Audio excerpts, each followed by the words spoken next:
Hi, everybody. Bill Faith here from Build Short-Term Rental Wealth, but you guys already know that because you are right here. I am super excited today to have my special guest, Kelvin Mah, who is the CEO and founder of Rankbreeze. If you guys have not been using Rankbreeze, then it's something you're definitely going to want to take a look at.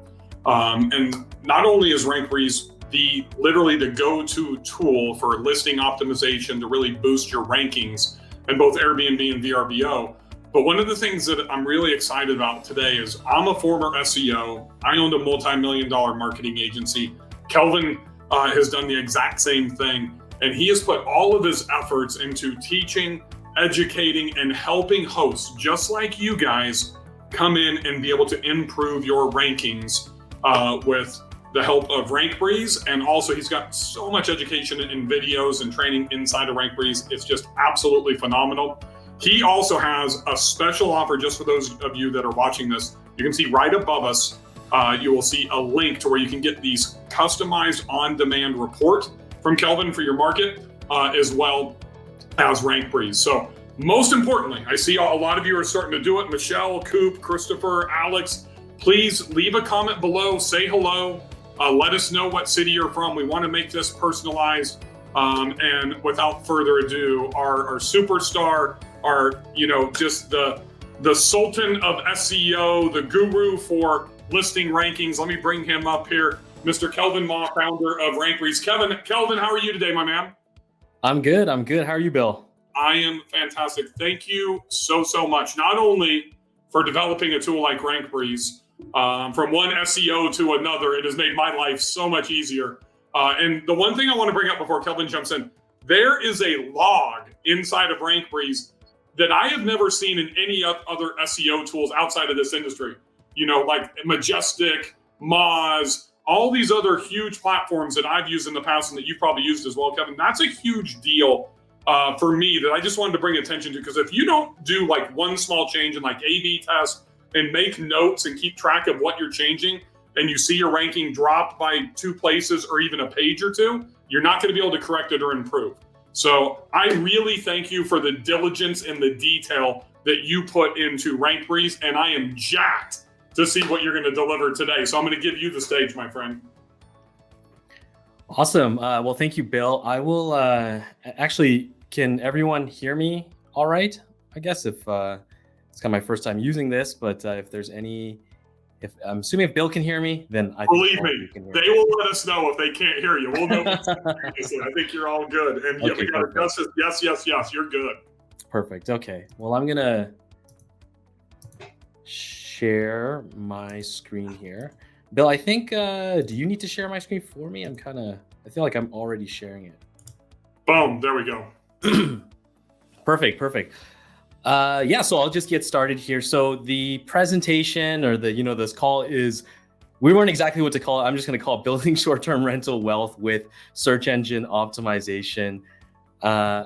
If you're not familiar with Rankbreeze, we help property managers, owners, investors like yourself optimize your Airbnb listings, your prices, and your market decisions, help you make better market decisions. Those are kind of the 3 pillars that we focus on. We kind of bounce between all those things to in our daily work here. Our latest product is we have a new Chrome extension out where you can kind of press, you can go on Airbnb, look around, and pretty much click any listing you want and see the rental stats for it. And we also created a new market report as well, which I think is pretty awesome and interesting for you guys. So that's essentially what we're about. I'm just going to move on here because we got a lot to go through. Kelvin, can I interrupt you for 1 second? That Chrome extension is like the boss. And you kind of rolled that out very, very quietly and didn't make this huge announcement about it, right? But I want everybody to understand, if you've joined Rankbreeze just because I've been promoting it over the last couple of weeks, and I'm a user too, just FYI, you need to download that Chrome extension because it gives you intel you really can't get anyplace else. Awesome. Yeah. I mean, it is still a very, very soft launch, I guess. We kind of left things out.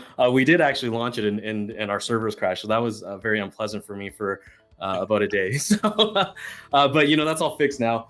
But anyways, so, didn't know exactly what we were going to talk about for this call. Had a small idea, but I was just like you guys, I'm constantly absorbing information. I was listening to a podcast recently, and the host of the podcast said, you don't get an edge consuming the same information as everyone else, which kind of got me, pulled out my earplugs and started writing down, okay, we gotta, this is something I can probably pull some strings on. So that's really what this call is going to be about, is giving you guys an edge with some information that hopefully you haven't seen before. And it's really going to be pulling on the string of search engine optimization, looking at different strategies, tactics, and some data around that. So I wanted to kind of build a framework around in your head about what we're going to talk about. So hopefully the next few slides are going to give you something that you can repeat over and over for any location. So I know that some of us are starting properties in, of our second home or primary home for whatever particular reason. That's the great thing about short-term rentals and Airbnb. But, there's a lot of us who are looking at different areas that we don't even live in, because that's possible now. You can build many different properties anywhere in the US, in Canada, in anywhere essentially, and you can have that all managed for you. It's kind of the great thing about living in 2021 right now. So the first thing I want to talk to you guys about is, of course, market research. We have to start with market research. And one thing that, if we're going to just put on our search engine hats on, is that we are going to, sorry, I'm going to pause some notifications I'm getting right now. Do not disturb. Okay, so perfect. So we want to start with market research. And if we're going to put on our SEO hats, then that usually means that we're going to start with keyword research. And keyword research just means different things that people are searching in. So for example, whenever a guest is searching on Airbnb, they're going to type in a city or an address or point of interest, something like that. And that's a keyword. That's what the definition of a keyword is. But you can also use that to make better investment choices. So you can make your investment choices basically based on existing demand. So it looks kind of similar to this. So this is research based on search demand. This is a search for Miami, and you can kind of see, okay, we've got about 10,000 people searching a month for Miami penthouses. Okay, so that's kind of an indicator for us. And then we've also got a couple thousand people searching for Miami Airbnb with pool. So that's, these are just giving us different ideas that we know people are actually searching for specifically. Like they know they want that exact type of thing. And as we go further and further, we get into these things called, they're called long tails. So the further and further, essentially someone starts to dig in, you'll see, at least from a data perspective, there's less searches there, but it's so specific that the probabilities of someone turning into a booking based on those types of searches is a lot higher, because there's not as much offering there, and they've also gone through the process of, for example, looking at Miami South Beach with a pool. That's a very specific search for something in a specific area with a specific amenity, and this kind of gives you ideas for things you can invest in as well. And these are things that we're going to talk about at the very end of the call too. So just to recap, this is research based on search demand. You can get ideas for areas, types of properties, and also amenities. Now, you also want to, of course, look at research based on revenue as well. Do your market research based on your comparables. And, if you're kind of going about looking at it from the search demand perspective, you kind of already know what you want. You're probably going to understand, okay, I'm in Miami. That's the market I want to go towards. I've got a pool. That's pretty much what we're looking for here. But let's try and go a little bit deeper, because this is kind of, it's a big decision, right? So we want to go as deep as possible in terms of safeguarding our investment choices. So we want to ask questions like, which bed and bath combination has the lowest supply with the highest revenue? This is kind of a chart we pulled out of Rankbreeze here. We can kind of see here that we've got all these listings here that we've collected, and there's only 3 properties here that have 4 bedrooms, but it happens to be that they make the most revenue. So that's pretty much going to give us a signal. Okay, if we're looking for this combination of, okay, we've got a pool here, what's the bed and bath combination given that idea? So that's, these are the types of questions you should be asking and trying to get some answers to as well. Another question is which features or amenities are going to help you generate the most income. So for us at Rankbreeze, we're kind of looking at the average income for all the properties in a particular area, and then we kind of correlate that with the types of amenities they have. So in this case, for this example, we've got waterfront that's very popular, gym, of course, very popular, especially during COVID, I'm sure, and high chair for families. That's usually very important for those folks. So that's what it means when we're talking about research from an SEO perspective, right? We're looking at the search demand, and then from there we're going and we're looking at the different amenities and also the different revenue that the properties are making. Okay, so launching your listing, or in many cases also relaunching listings.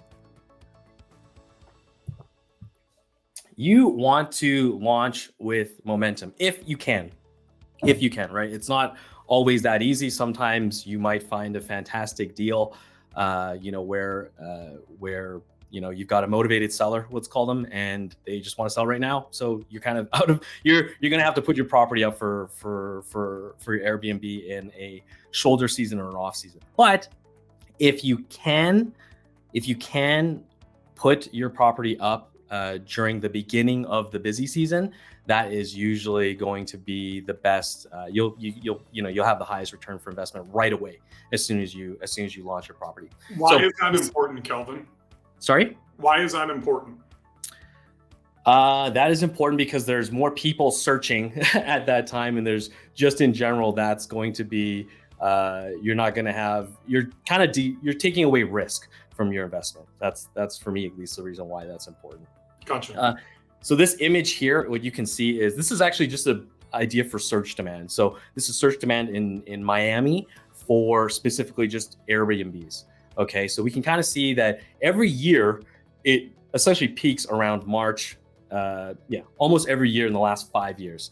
And the demand kind of starts from the bottom to the very peak there in October or December. So if you're going to launch a property, it probably makes sense. And if you kind of put on your hat there and being a strategist in that sense, then it would make sense for you to kind of launch with momentum. And this is an opportunity for you to do that. And this is kind of what you should be doing if you're going to be launching a new property and looking at it from that perspective. But, of course, we're not always going to get that opportunity. Sometimes we might be in the middle, sometimes we might be at the end. As long as we are using as much data as possible, we can essentially optimize our listings to be so that we can at least understand what's going on and also optimize our properties for things such as cleaning fees and promotional discounts. We don't want to be too high and out of range for things, because as people are looking, we can obviously do that work manually. We have that stuff in Rankbreeze. You can kind of look around and see different cleaning fees and the weekly discounts and monthly discounts, as well as you kind of get some idea for the occupancy rates as well, just so that can kind of give you an idea for example, if you are coming into a season where, let's say you just missed busy season, but now at least you understand that, so you can optimize your properties a little bit better. You can change your minimum nights, for example, to be a week instead of the usual 3 days or something like that you might have in a higher season, where you can have higher turnover, which would mean that you could have higher revenue as well. So it just kind of helps you balance your revenue a little bit more. Okay, so that's essentially when we're talking about launching a listing there. Got to make sure you've got the optimized cleaning fee that's not out of range, weekly discounts, got all that stuff set up. Let's talk about photos. Photos are extremely, extremely, extremely important. If you are not using a professional photographer, which you should use, you can also certainly try to act like a professional photographer. So I've got a couple tips for you just to give you an idea. If you're gonna go take some shots with your phone, here's a few tips here. You want to use what's known as the rule of thirds. The rule of thirds is a common photography rule that actually is available on a lot of phones too. You can kind of go and you can find something where it'll set up a grid, and this is what the grid is useful for. The grid is used for what's known as the rule of thirds. And if you have that stuff kind of balanced in, then you can kind of create something that does actually look very appealing to most people, right? You don't have a lot of chances when somebody's searching on Airbnb to get their attention, right? So if you have something that's very pleasing for the eyes, which usually a professional photographer is going to help you with, if you don't have that, and that's not within your budget, then you can certainly just try and take these pictures at least at the very beginning and see how it goes. So that's the rule of thirds. You also want to have balance in your photos, right? So everything is very symmetrical from the outside inward, and that's kind of some visual in terms of what an unbalanced picture looks like and what a balanced photo looks like. Also, one thing that I would say is, if you're going to create, as you're taking these photos, try to create as many variations as possible. Take as many pictures as possible. Even try to take different pictures in different seasons too. That's very important, right? There's sometimes when you're looking on Airbnb, you might be looking at a destination and all their photos are, there's snow everywhere and stuff like that. And that's great because they launched during the winter and that was the time when it was. But if you have the opportunity to re-optimize your re-optimize your photos so that you have lots of photos in different seasons. And, you can also play with lead times too, right? If you kind of know that people are coming into your area about, let's say, 40 days ahead normally, based on what you've looked at, then you can kind of optimize your images so that you can match what they're coming for. So if they're coming for the winter, maybe put up some winter photos, maybe put up a fireplace, things like that to get them in the mood, help them understand, get them excited for what they are coming for. So those are the photography rules. Next, we can talk about pricing. Pricing is, a fairly complicated idea. So I just want to maybe just simplify things for everyone, just because I think that's kind of a question that pops up for a lot of people that maybe perhaps are just starting out too. They don't really know exactly how to price their property. So I'll kind of give you 2 tips here. The first step is just to be very simple. Try to consider, your costs, understand your costs of how much it is to operate your properties, your business specifically, right? And try to split and break even for the days of Friday and Saturday. So if you took your entire month and you divided it by 8, essentially that's, 2 weekends or 2 days in the weekend, then price those out and put those as your Friday and Saturday price. And sometimes maybe your Thursday you can kind of play around with, or maybe your Sunday. But in general, your Friday and Saturday is just going to be higher, and they should be higher. That's because if you just want to be very simple with it, this essentially means that you will hopefully make up all of your baseline during the weekends, because it's most likely people are booking on the weekends. The weekends are the most popular days for booking properties, right? And then all of the weekdays are gravy and profit on top of that. Okay, so that's one idea for pricing, is just to keep it simple at the very, very beginning. The second thing that you want to do is at least look at your comparables. So in Rankbreeze, we have this thing called your pricing calendar, which is you can essentially grab any properties you would like in your area and add them in and kind of see them in like a multi-calendar way, so you can move left and right and look at the different prices that they have, as well as whether they're booked, what they were booked at in terms of a baseline, and then understand and kind of optimize your listings a little bit more from there. You can add current competitors, but also I would encourage you to add some future competitors too, just because, as you're kind of growing your business, you should be, reinvesting and adding different amenities, thinking about different things that are going to ultimately allow you to push your prices a little bit higher so you can compete with those future competitors as well. So that's kind of the second idea, is just to use competitors, line them up. It's very simple and easy if you want to think about that, because revenue management is a pretty big topic. We can talk about that another day, but it's a massive idea. But these are just simple ideas for you to kind of kickstart your properties with, especially at the very beginning when you're just trying to get those first reviews. Okay, so it's time to publish. This is, everything we've been talking about so far is just the preparation aspect of it. We haven't really talked about SEO except for in the search demand part, where we're trying to understand, the types of areas, amenities, and things like that that people are kind of looking for. But at this time, when we press publish, I just have a few things that we should keep in mind. So, excuse me, Airbnb gives you a boost in search rankings at the very beginning. So if you launch a new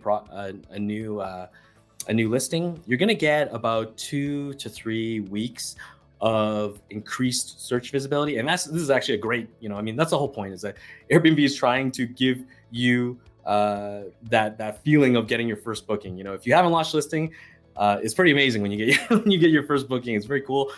They do come. It's awesome. But yeah, you have about 2 to 3 weeks where you have an increased search visibility in Airbnb, so more people can find you. But that kind of fades away, and we can talk about that afterwards, what to do after. But in general, you're not going to have, people can't see whether your property has any reviews until you've reached at least three listings. So that's very important to understand. You should really strive to get those first 3 at least. Obviously 5-star, it's always important to get 5-star reviews, but the first 3 is the key, because you're not going to get the added benefit of having any review data shown to people searching on Airbnb. It's just not going to show up.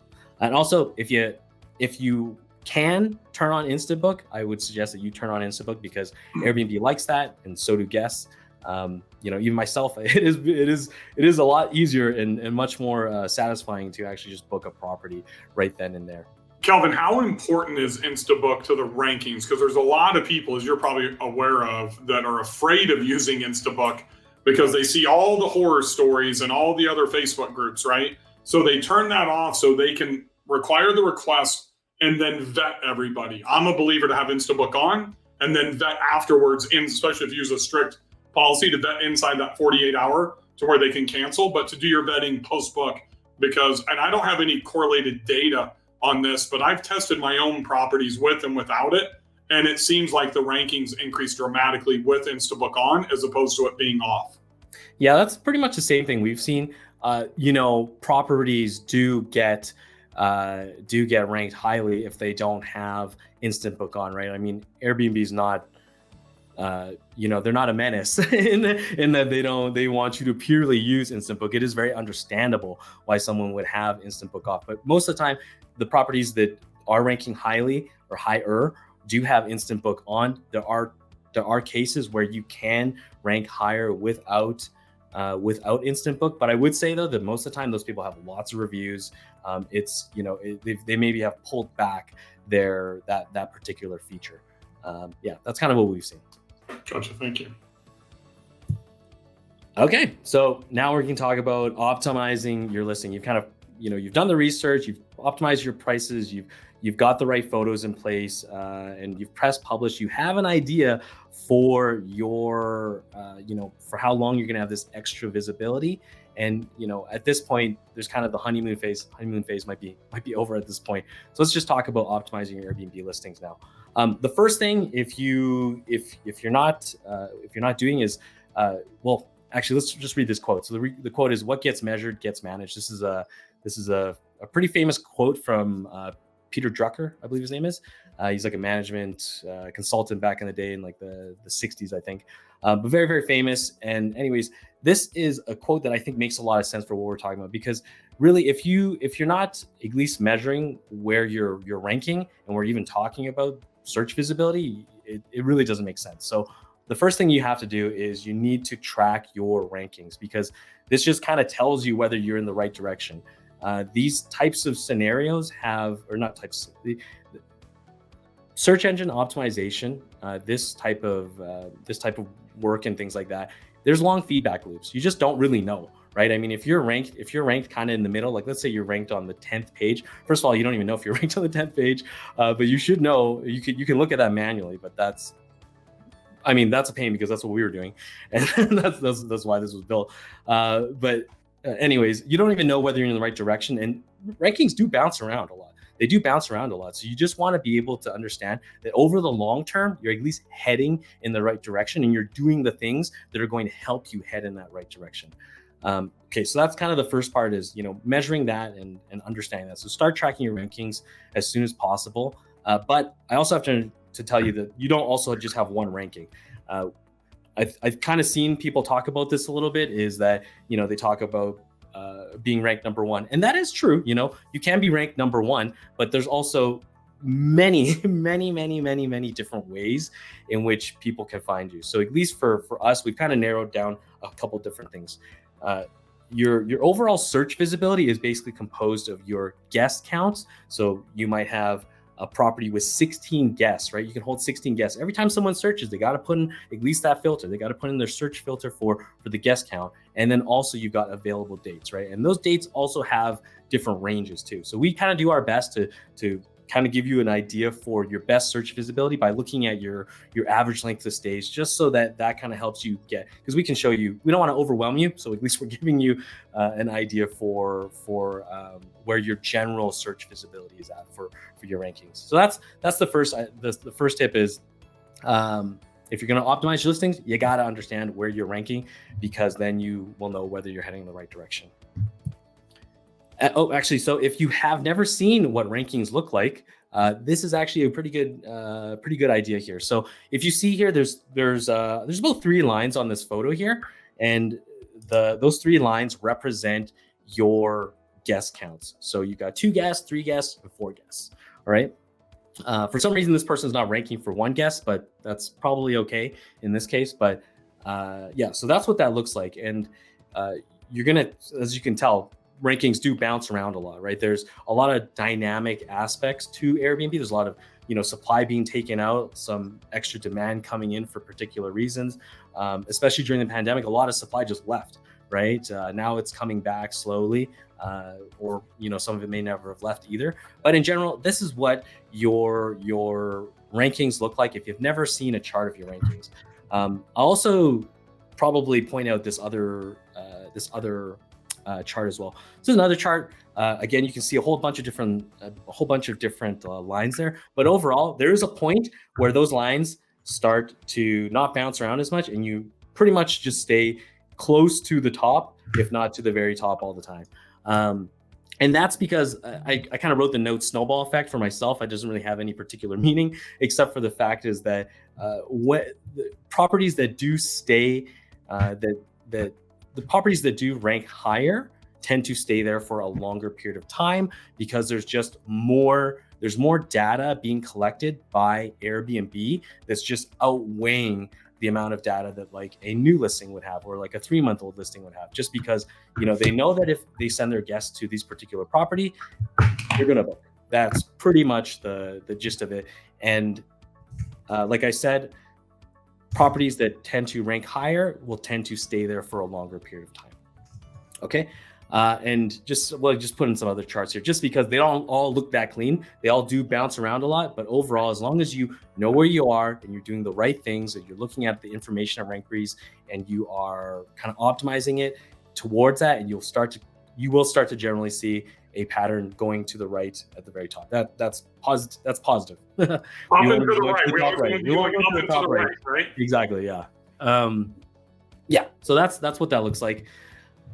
Another tip that I would say is you should just trust the process. Sometimes like I said, rankings do bounce around a lot. Airbnb does do algorithm updates. From what we've seen, they do updates almost pretty much in the middle of the month or at the very end of the month. That is usually when we see this dramatic shift in rankings amongst like everyone, but it does take a little bit of time, and it does balance itself out. And there are certain things that you can do, but overall, trust the process. I would say, trust Airbnb's process, but also trust your own process too. And when I mean your own process, what I'm talking about is this. So what's important for optimizing your listing, at least from a search engine perspective, is you want to pay attention to your impressions. You want to pay attention to your clicks. And then those clicks turn into bookings, and then those bookings turn into 5-star reviews. If you hone in on these particular pillars and these factors, this is what I mean by trusting the process. If you're not sure what impressions are, impressions just mean the amount of time somebody even saw your listing on the Airbnb search page. So for example, they're typing in Las Vegas, they're looking around. If you showed up in the search there, that means 1 impression. If they clicked on your listing, counts as a click, or also known as a view. That's also known as a view too. So in your performance dashboard, you're gonna. Sorry, what was that? What about direct traffic? Sorry, what about direct traffic? Yeah, so direct traffic do you think Airbnb views that the same if I drive somebody from social media, email, Facebook ads, whatever, to the listing? Does it carry the same weight as somebody that clicks from the search, do you believe? You know, I don't know. I'll probably say that too. I don't know everything. Right. So but I guess I'm not sure exactly about that. Let's back it up a little bit. So beyond these things like impressions and clicks, this is kind of honestly like an oversimplification of what you should be looking out for. But there are other factors. I think there's about 150 different ranking factors that Airbnb has. One of those things is time on page. So how long somebody spends on your property is an indicator for them that that is a good property and they will rank that property higher. So it all kind of works together. It might go in between, pretty much between clicks and bookings, if you can kind of break it down in there. But so overall, I don't know if sending direct traffic there is going to be a massive help for you. I mean, if they convert, that is going to help you. If they spend time there, a longer set of time there, that's going to help you. But that's really all I can say in terms of whether running Facebook ads, sharing your links is going to help you from a rankings perspective, except for those other ranking factors that are probably weighted in the Airbnb algorithm too, right? Gotcha. Okay. So we kind of went over this a little bit, but I would just say, be a click-through rate maniac. Click-through rate is how many people clicked on your listing out of the people that saw your listing in general. Click-through rate is very important to all search engines, but in particular, Airbnb is very similar in that sense too. And you can kind of think of it as the hinge that swings the door, right? The door is kind of your property and the bookings and stuff like that. And the hinge is just that little bit of gateway that's very small, but is, nobody's going to be able to book your property until they actually click on it. So be extra creative with this, this thought, I guess, of creating a listing that is highly clickable. Be extra creative, but don't trick the guest. That's not going to help you. Ultimately, the algorithm is smart enough to know that, hey, if somebody came there and then the person looked around and it just wasn't quite fitting their what they were looking for or what they were expecting, they're not going to book anyways. So just try and do your best to just be upfront about it. I think sometimes I see some people adding pictures of, let's say, like a really nice park around their area and things like that. That's great, but I would probably say if you can invest your time and your money in improving the actual residence that person is going to stay in, because that's ultimately going to be the most important. And hopefully you can also get 22.11% click-through rates with every person that comes through. And like I said, there's all sorts of different ways of being creative with this. We can talk about that too if you have any questions. We can do that at the end. But yeah, just keep that in mind. Be a click-through rate maniac. And just not to interrupt Kelvin, but guys, you guys have all been asking great questions. If you're sitting on a question, post it in the comment. Chris and I are aggregating them into our private Slack channel, and I'll be asking Kelvin the questions on your guys' behalf when he wraps up. Awesome, thank you. Also, another tip is to focus on one guest count. There's a lot of different things that are kind of going on. Like I said, you see the chart's kind of wild and stuff like that. But try and isolate your best guest count, and run these things. We call them spot checks. A spot check is essentially going and looking at your best performing guest count that you kind of want to work on. Maybe it's not your best one, but sometimes it can be the one that's just on that second or third page or something like that. But it's almost there, but it's the one that we kind of want to focus on in terms of the guest count. And then we'll go to an upcoming weekend or a particular date that is very important that we know will likely get booked. And we'll just pull up the screen. We call them spot checks. We just pull up the screen on Airbnb and we just look at it and we understand, okay, if I am a guest right now and I'm looking at this particular date, am I going to book my property? Am I going to book my property? If the answer is no, then we need to think about why that is, right? We need to work on the listing, work on, the photo, work on the title, things like that to run that spot check. And, especially prices obviously is a given there. Since we're talking about prices a little bit, if you lower your price, you will get ranked higher. I think I get asked that a lot, but that's not really the point, right? We don't really want to lower prices so that we can rank high. We want to actually rank higher so we want to keep our prices higher and still maintain that ranking. And that's possible, right? It's just like I said, it's a snowball. It gets added. There's more equity on the platform. More Airbnb can collect data about you, which is why you should focus on a guest count specifically, because that guest count has a better opportunity to get more clicks, more impressions, and things like that, because it's just ranked a little bit higher than the rest of your listings. So if you kind of focus and narrow in on that specifically, then you should be okay. And what else? Kelvin, define how they should be thinking about guest count, because I think most of them right now are probably thinking, wow, I need to go buy 2 sets of bunk beds and get my guest count up. Is it the highest guest count wins, or is it the most commonly booked within that property? What should they be focusing on? Oh, sorry. What I meant was focus on, by your best guest count, I meant your best ranking guest count. So this is kind of, if you look at the chart here, we can kind of see that it is a little small, but you can really, I've got a little arrow pointing to 4 guests because that line represents 4 guests. And that's what we should be focusing on, because we know that out of all the guest counts that we have, the one with the 4th guest is showing up the highest, for probably because it gets booked the most, quite frankly. That's usually why. But if you can narrow in on that particular guest count, run a spot check, just pull up Airbnb, look at that best performing guest count from a ranking perspective, and then just, put yourself in the shoes of a guest and then go from there. That's kind of the idea. So are you talking about like writing copy in the description geared towards the guest count of 4 as opposed to 8, 10, or 12, or the images? How do I focus on that 4th guest count? Yeah, that is possible for sure. It is possible to add and encourage people. Like, for example, you might offer perhaps a small discount or maybe like a bonus or something like that. A gift basket for people that book over 4 guests. That's sometimes going to help you because you're kind of improving your conversion rates and you're trying to optimize for that particular person. So yes, you can add that in your copy. You can do all sorts of crazy things with your photos. Right. There's so many different things.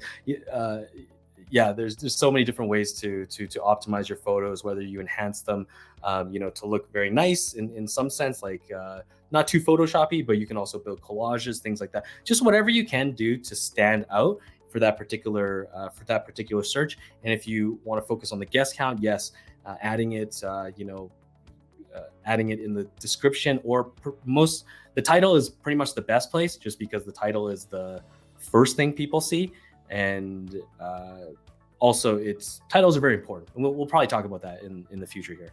But does that help? Yeah, absolutely. Thank you. Okay, perfect. All right, so people are going to find you in all sorts of different ways, right? So we're kind of, I think each of us has a particular way of searching on Airbnb, assuming that we are guests. Some people are not guests, but yeah, most hosts are also guests on Airbnb. And, people will find you on the map. They're going to search in the search bar. They're going to put in an address. They're also going to go point of interest. They're going to put in a point of interest, like a stadium or something like that, and just go from there and look for property there. There's also infinite scroll. Infinite scroll is when you turn off the map and you just search. You just search for listings. It's not actually.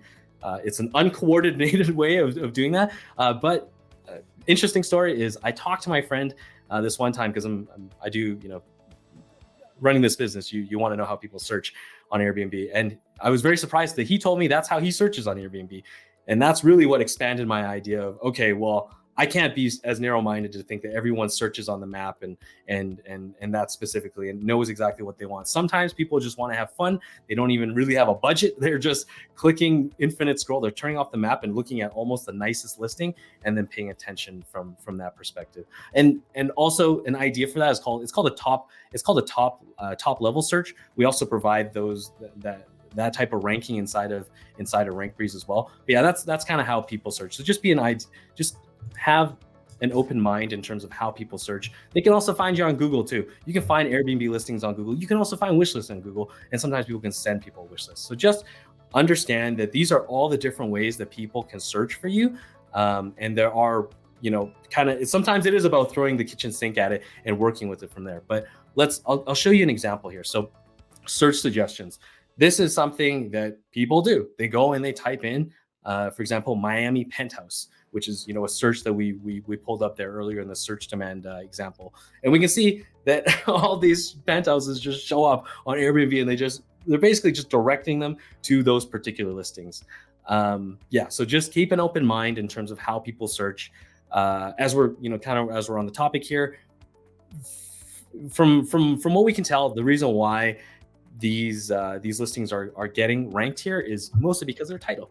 The penthouse just happens to be in their title. So if you have those opportunities to add that stuff in your title, and you can kind of reverse engineer what's kind of popular for people, then that's what you should do. Where we suggest you focus when you hop onto Rankbreeze, we kind of got these little different areas for you to focus on. So we've got, focus on your titles, focus on optimizing your titles, your photos, your description, your price. SEO campaigns are, how to explain them? So at Rankbreeze, I'm not sure if I mentioned this at the beginning. So we're a mixture of software and service. We have our software product, but we also have a service end of it. And part of that service is that we do these SEO campaigns. So we go through a whole process of redoing your listing with professional copywriting, and then we relaunch your listing with these particular SEO campaigns. So there's things like wish listing campaigns, click-through rate campaigns, and time on page campaigns. So those are three campaigns essentially that we're doing at the end to help people relaunch their properties. And also conversion rates. Focus on your conversion rates too. So those are the areas to focus on. If you're not sure exactly what to do, just kind of break those things down and just spend a little time to all right. So Kelvin, I know these two questions are coming after what you just said. How much and how long does that take? For the service? Yes. It is $279. I believe it's $279 for one listing. And then if you have multiple listings, I think it's $199 per listing. Generally, we try to have the properties done in terms of return back to you in, I think it's 14 business days. So it does take a little bit of time, but that's because we're also doing a bunch of research, and it does take a little bit of time on that end. But once it's okay for you, you upload the property on your end after you've kind of looked at it. We also send you some other reports and stuff like that to give you some tips on photos. And once that's done, we go and we run these SEO campaigns, and you can kind of see them actually. So we inject all the work that we're doing inside of Rankbreeze as well. So you can pretty much audit our work and also see the work yourself. And you can also do things in there too. This is called that optimization journal that Bill was talking about earlier. How long it takes. So for us, the best results we've seen, not the best, the average results we've seen is usually around 3 months, I would say. It's not, I think Bill knows SEO is a long-term game.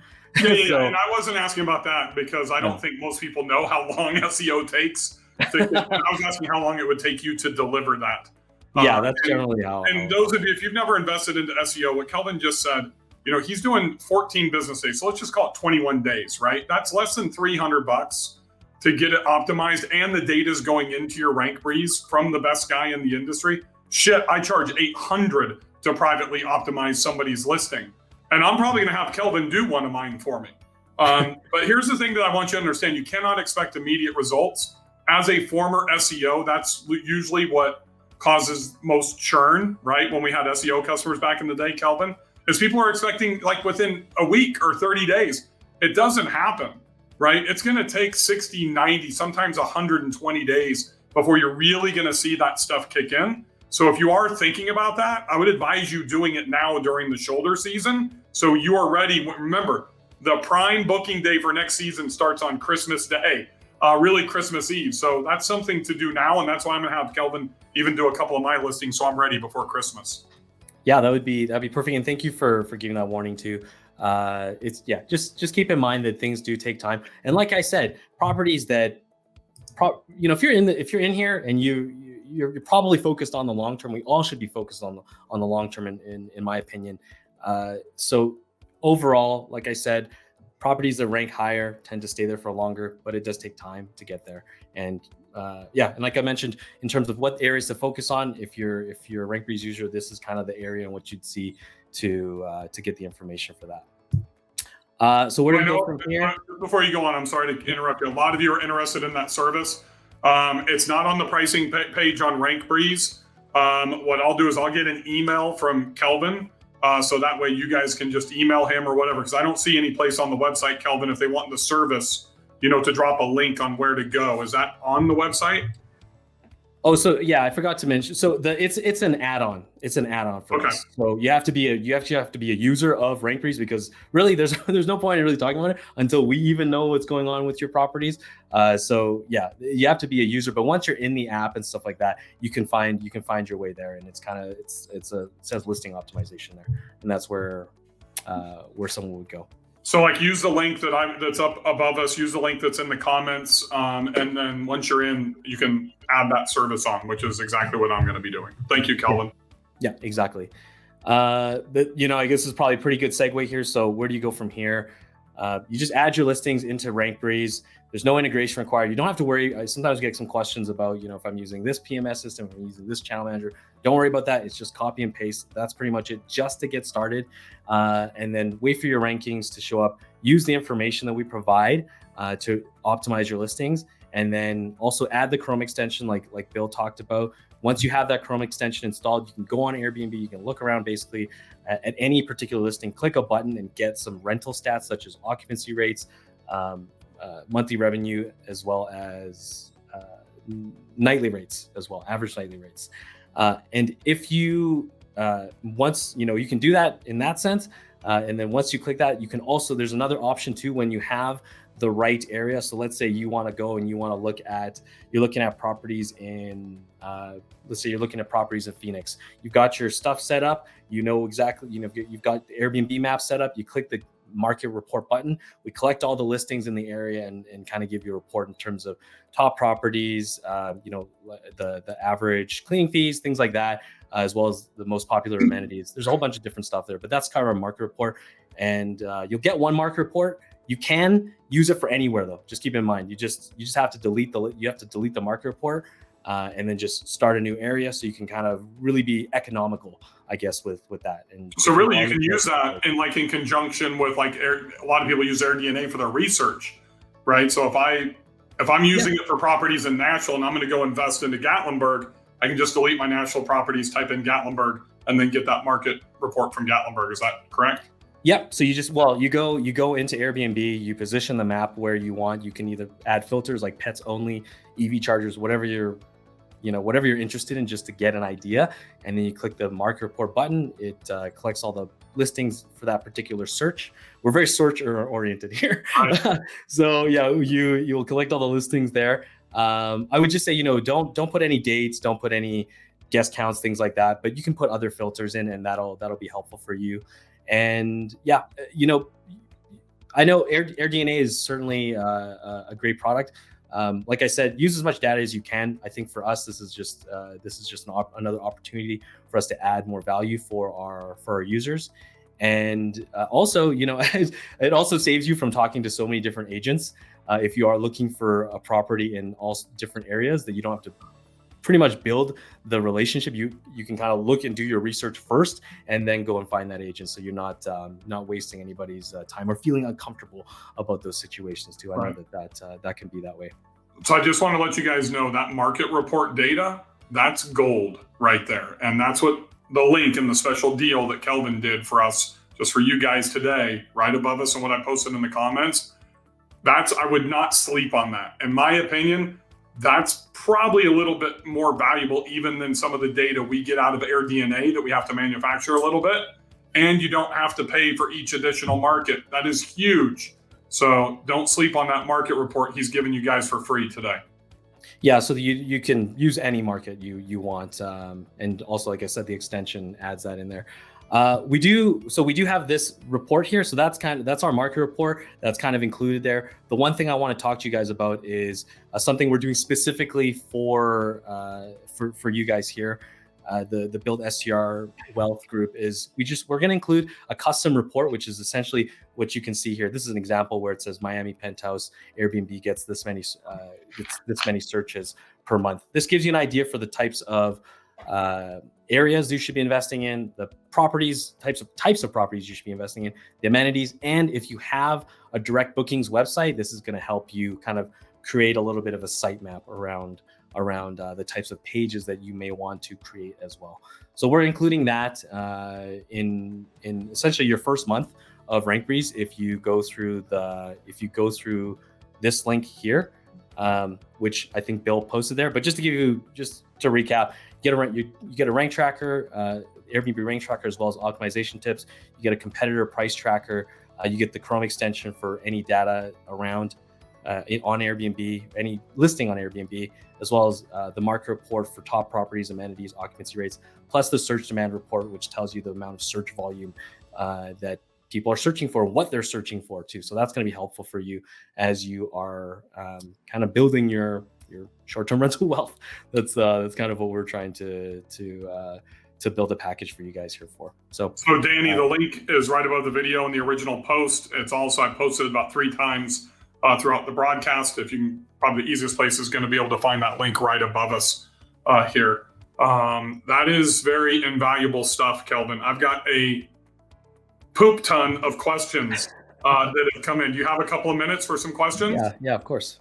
All right, so I want to go back into the very beginning when you talked about, really the acceleration and the velocity and momentum. How important is that to your ranking specifically? I get what you said about when to launch to generate revenue and take advantage of high demand, but does that volume impact your ranking at all? And that it really ties into like driving the direct traffic that I was talking about as well. That's a good question. It's going to help you in the long term. It may not help you in the immediate term, but if you just kind of think about it, right? So if you're kind of starting at a point where the amount of searches that are going on Airbnb are happening and it's kind of starting to build up, then you have all this momentum going for you. So you're getting more impressions, you're getting more clicks, more data is being collected about your particular property, and then that kind of correlates into improving your rankings. So it's kind of, I guess it's a yes. It's a yes in terms of it helping your rankings, but I don't know if it's going to be helpful for you at the, it's helpful for you in the long term. I don't know exactly in the short term. You're going to get that boost, your boost in search visibility at the very beginning there. And then hopefully you kind of capitalized on that aspect. You got those 3 reviews that you should be aiming for at the very beginning there. And on the flip side of that, I'll just share a personal experience with you with something that does kind of suck. And it really gives an emphasis to Kelvin's theory, is that I bought a property 30 days ago, and I had to honor 60 days of reservations with a property management company. So I created my own listing, but my calendar is blocked off until September 3rd. So now I'm trying to sell bookings in the fall and the winter and next summer, and I have no reviews. The only traffic I'm really driving is what's happening off OTAs, right? And it's just a slow roll until I can get in and actually open up that calendar. So for those of you that are having to take property management contracts in North Carolina and stuff that I've had to do, it's not a great time, especially coming out of peak season into the Molotov cocktail of shoulder season, tied into the Delta variant by any means. And you can optimize your listing a little bit as long as you kind of understand, right? You know your market, so that's very helpful. But sometimes you don't know your market, so you have to rely on data. And in those cases, you can change your You can change your discounts for your weeklies and monthlies to be perhaps a little bit more aggressive. You can also change your minimum night stays and stuff like that. So as long as you understand that you're kind of walking into this, that's going to be helpful. But life's a lot easier when you're kind of working with momentum there. Right. How do I find out where my listing is ranking just by searching your property? You can see your rankings right inside of Rankbreeze once you have a Rankbreeze account, right on your property page. But that kind of ties into the next one. How do you find out what keywords are being used by competitors? Oh, okay. Sorry. So the first question was, how do you find out where you're ranking? How do you find out where your listing's ranking? Okay. Well, we use Rankbreeze, so that's kind of the same here. The simple answer for that. How you find out your rankings is essentially a mixture of your guest counts and also your available dates. Guest count's pretty easy to understand. You've got your first guest, second guest, all the way up to 16 guests, I believe, is the maximum for the amount of guests that you can have. So just keep in mind, you've got 16 different rankings in that perspective. And then you also have your available dates. But your available dates have, there's like 1,000,001 ways to divide a calendar. So for us, we just pretty much show data based on the average length of stay. That's generally, that's going to give you the best gauge without looking at every single ranking, because, there's somebody could be searching for you from January 1st. Let's say you have the first whole month of January open. So somebody could be searching January 1st to the 3rd. They could be searching January 3rd to the 5th, things like that. So it's a lot to track your rankings. But that would be the best answer I could probably provide for you, is that you'd have to do that manually, and also use incognito mode as well. Pop up incognito mode and search for it in that perspective there. And maybe one other thing around that is that there is a bit of historical, how do I explain it? It's like a historical factor that gets added into rankings. So the data that we display is based on, if you can think of it like an incognito mode, it's somebody that's not logged in. But somebody that is logged in, they're going to see some different rankings than we will provide, but not that much. It mostly just has to do with the fact is they may have wishlisted a property, or they may have looked at a property recently, and as time goes by, then that won't matter as much, because Airbnb is not going to show you properties that you looked at 3 months ago in that area. They're just going to have you go through a whole new search process again. So there's some personalization, I guess, is what I'm trying to say. Right. Kelvin, how do you find out what keywords are being used by competitors inside Rankbreeze? So the keywords, that's actually part of our, that's kind of part of our service that we do there. And that's kind of how we make up our titles that we provide back to customers.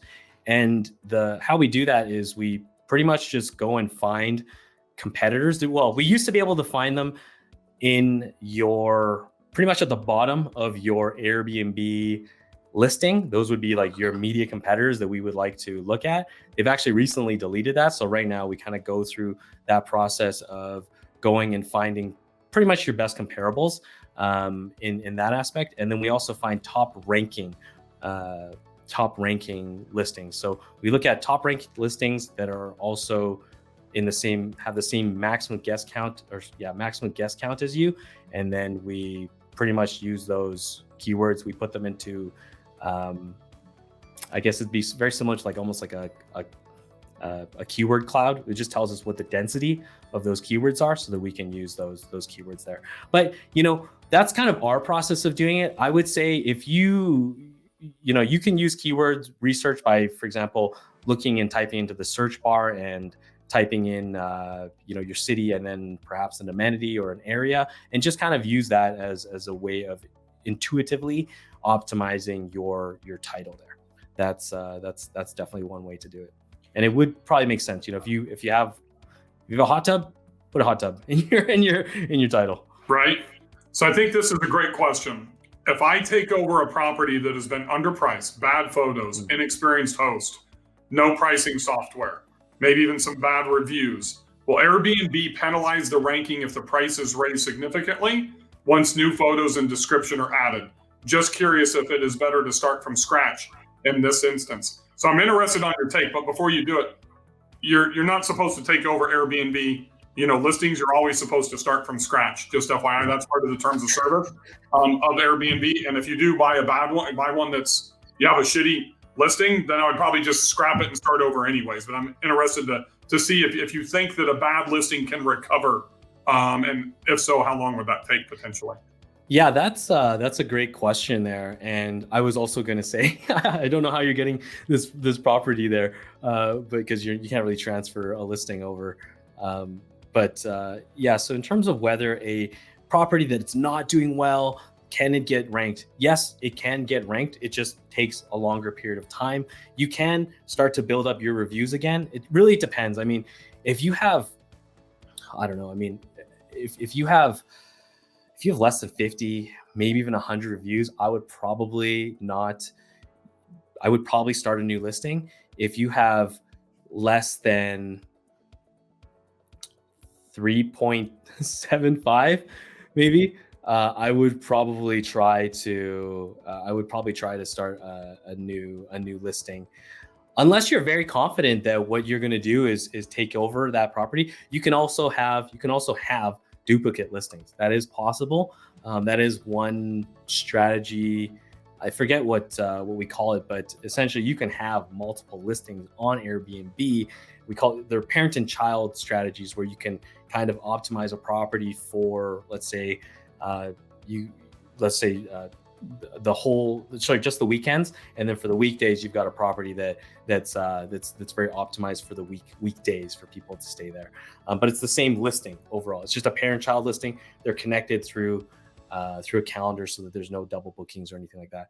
So I guess the overall answer I'd probably say is, if you think you have enough confidence and you believe that you can build up that listing back up again, I would just try it.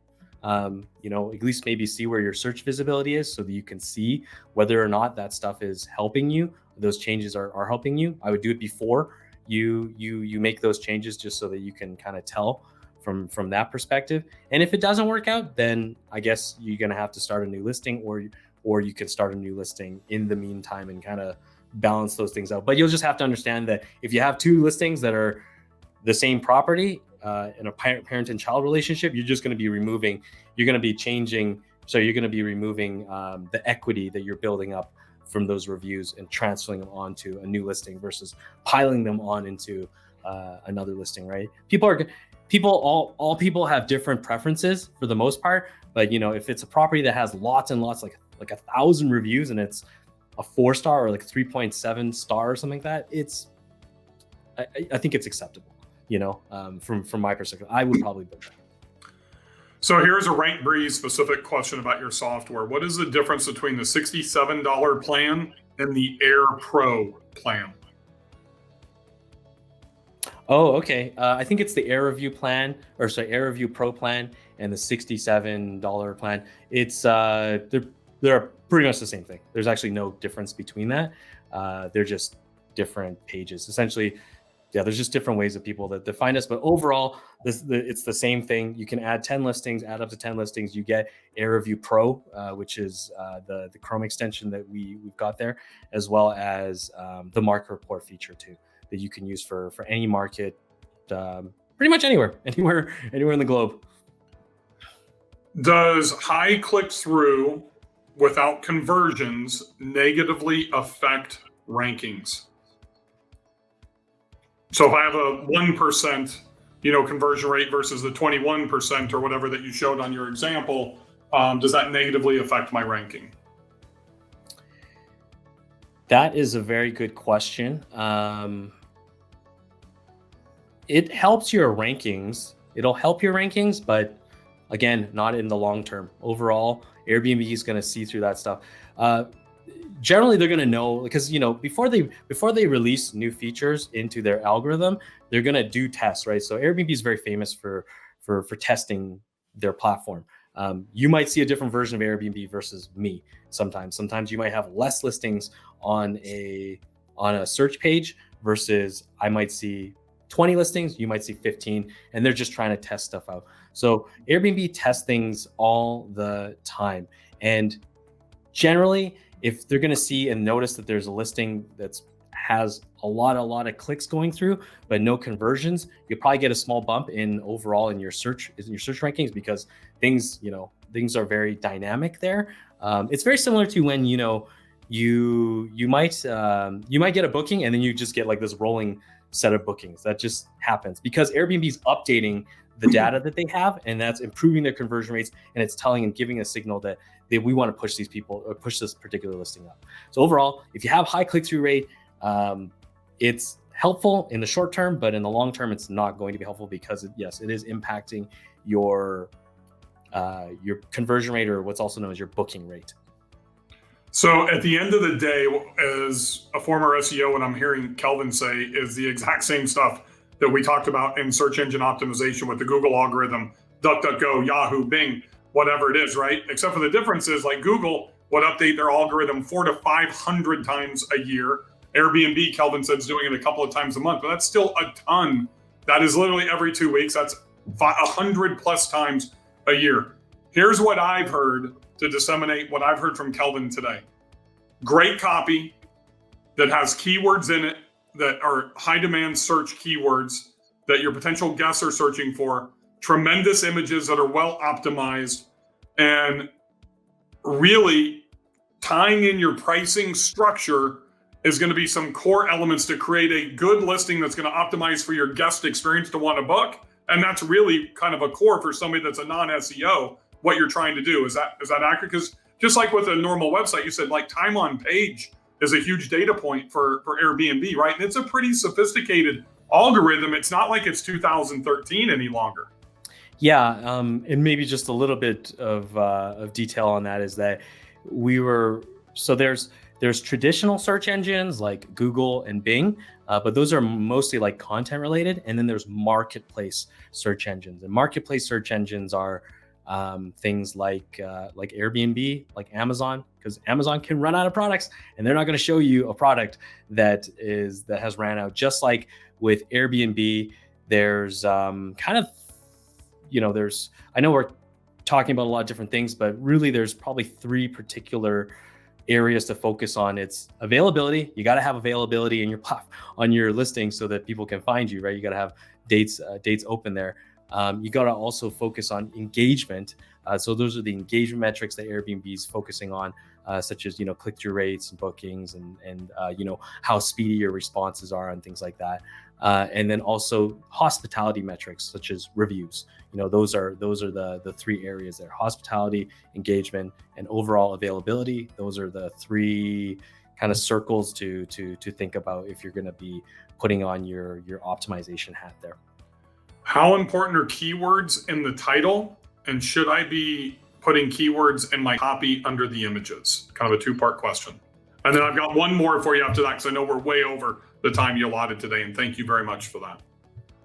So the keywords in the, it was keywords in the how important is keywords in your title and then in your copy underneath your images? Keywords in your title, extremely, extremely important. Whatever you can do to make your title better is what I would say. It's like, put like 110% into that type of scenario. Keywords, the more important factors, it would be to put the more important keywords at the very beginning. That's one aspect of it. So yes, it's very, very important. And in terms of adding the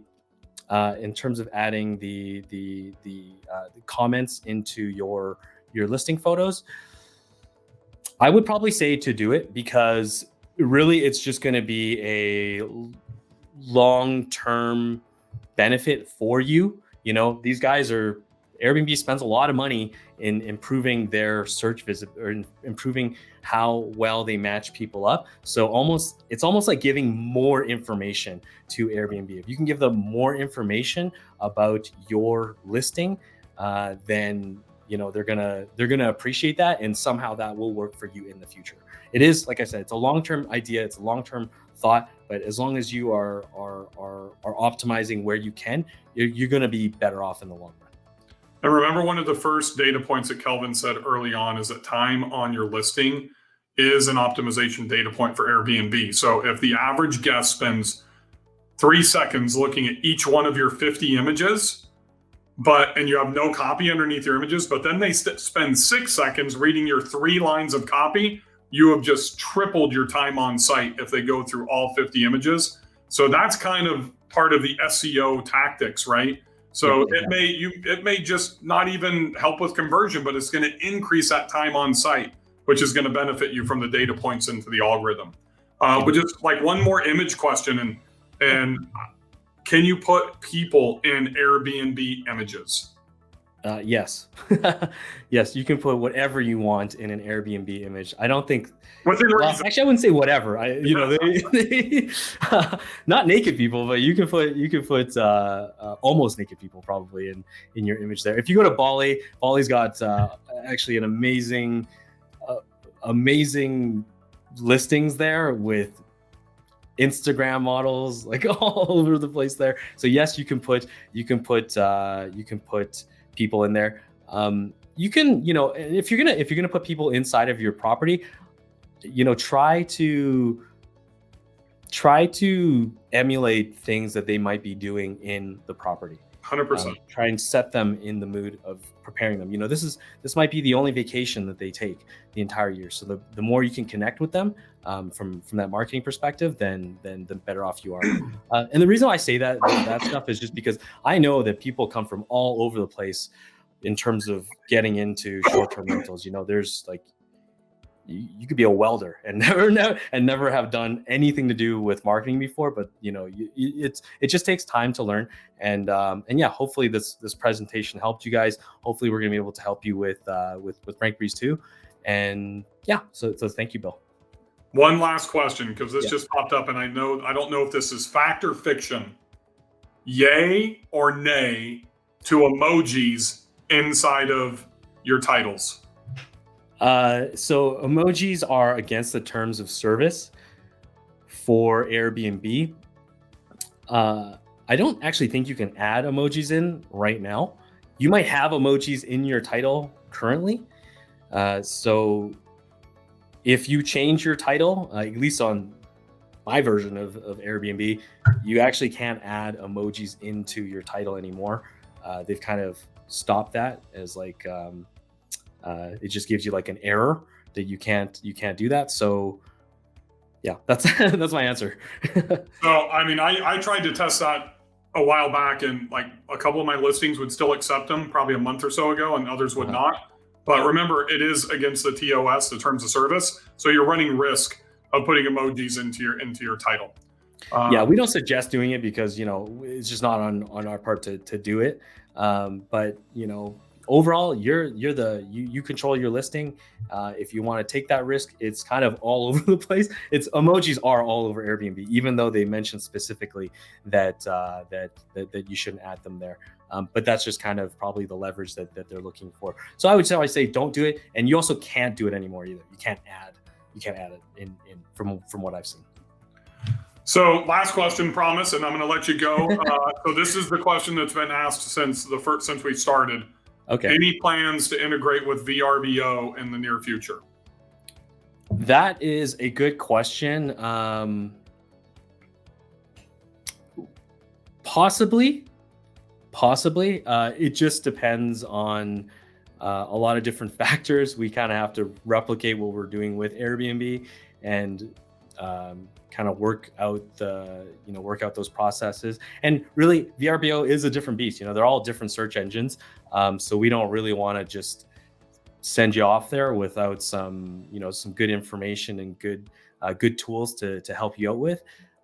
Right now, that's not in our future, but it doesn't mean that it won't be out. We're kind of looking at some other integrations right now that might even be more helpful than just purely with VRBO, and we may not have to deal with certain things like that. But yeah, it's not exactly in our current. You want to share one of those? You want to share one of those just between me and you? Nobody will know. We can keep it a secret. Not right now, because I can't say stuff like that. I know. I'm just messing with you. Everybody, give Kelvin a round of applause. Kelvin, thank you so much for doing this for me. I really appreciate it. Hopefully you guys took a tremendous amount of value and some notes. I know I took, a few notes during this as well. I learned a couple of things. Always keep an open mind. Always be learning. And most importantly, if you want to get that special demand report that is different than the other reports, make sure you click that link above. And if you have any questions, just keep posting your questions. I'll be coming in and answering some as well. And if Kelvin has time, I'm sure he'll be coming in. He's a wealth of knowledge and just a tremendous hour and 20 minutes. I know we thought about 45. So a big thank you to Kelvin for spending some extra time with us. Thank you very much, my new friend. I knew it was not going to be possible to do that because there's so many slides that I couldn't. Right. But thank you guys. I'll be in the comments, so do that, and yeah, hopefully you take us up on that demand report. I think it's very interesting, especially if you are going to be building your website, and also just looking at different areas and understanding what to kind of position yourself in for your area. Thank you. Awesome. Thank you very much. We'll see you guys later. Have a great day. Happy hosting, everybody.